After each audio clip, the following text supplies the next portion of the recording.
87 থেকে বলছে। মৃত্যু ঘটানোর অভিপ্রায় ছিল না, সম্মতি সহকারে খেলাধুলা করতে যায় যদি অ্যাক্সিডেন্টে মৃত্যু হয় স্যার। খেলাধুলার কথা বললো কি এখানে? ধারার ভিতরে কি খেলাধুলার কথা আছে? শুরুতেই না খেলাধুলায় মানে না ফেলে এই যে খেলা, মানে বক্সিং আমরা, খেলার মানে উদাহরণ এই, পেয়েছি তো স্যার। হ্যাঁ, এই সরাসরি ধারার তো আমি সূচিটা জানতে চাবো আপনার কাছে, তাই না? ওখানে তো 87 তো কোনো খেলাধুলার কথা বলে না। এটা উদাহরণ কি একটা হতে পারে? অনেকগুলো উদাহরণ হতে পারে। হ্যাঁ, অনেকগুলো উদাহরণ হতে, বাট আমি এটা আনছি আপনাদের মনে রাখার জন্য। এটা আপনারা জানেনও যে 87 হচ্ছে খেলাধুলা একটা, এটা তো অন্য একটা ঘটনা দিয়ে নিয়ে আপনার সামনে পরীক্ষা হলে তো আমি পারবে কি? এই জন্য উদাহরণ, আরো উদাহরণ তৈরি করতে হবে আমাদের। কেন স্যার, বক্সিং খেলাও আছে স্যার, বক্সিং হ্যাঁ, দিয়ে আবার হ্যাঁ, যে আচ্ছা, কোনো আচ্ছা, গত আচ্ছা, এমসিকিউ গুড, আসছিল পরীক্ষা। আচ্ছা, রাইট। বক্সিং দিয়ে হ্যাঁ, তাহলে আমরা কি পরীক্ষাতে জানলাম যে আসছিল। পেনাল কোডের 87 দ্বারা বলা রয়েছে যে 18 বছর অধিক বয়স হতো, এটা একটা এমসিকিউ। 87 দ্বারার যে আপনার উপাদান অথবা অনুষঙ্গ অথবা যে এটার শর্ত অথবা এটার অনুবিধি সমূহ, কতগুলো শব্দ বলছি দেখেন। কি বলছি? একটা বলছে অনুষঙ্গ, একটা বলছে উপাদান, একটা বলছে কি অনুবিধি, আর একটা কি বলছি শর্ত।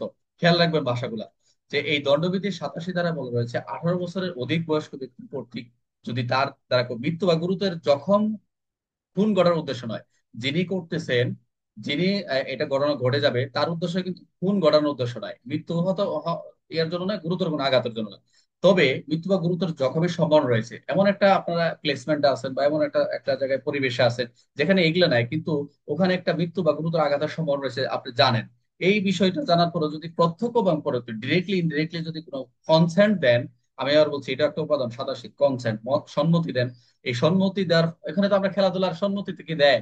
এই কোনো একটা প্লেসমেন্ট এখানে একটা দুর্ঘটনা করতে পারে।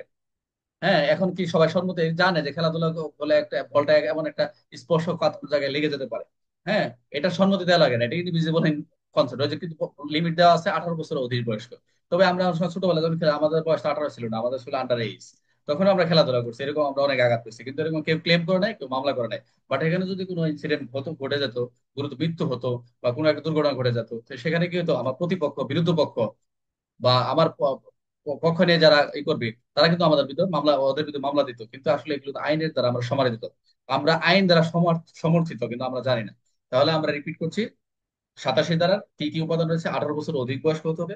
এখানে কি কি উপাদান থাকবে? মৃত্যু বা গুরুতর জখম ঘটানোর উদ্দেশ্য থাকবে না তার, কিন্তু মৃত্যু বা জখমের সম্ভাবনা থাকবে, একটা জেনে রাখবেন। তবে যদি উভয় পক্ষ যদি ডিরেক্টলি ইনডিরেক্টলি ভাবে কোনো সম্মতি দেয়, সেখানে যদি কোনো ক্ষতি হয়, কোনো যদি গ্রিভিয়াস বা সিম্পল হার্ট হয়, সেটা অপরাধ বলে গণ্য হয়। উদাহরণ দেওয়া হয়েছে এখানে ক্রিকেট খেলার একটা উদাহরণ। ক্লিয়ার? কারো কোনো প্রশ্ন?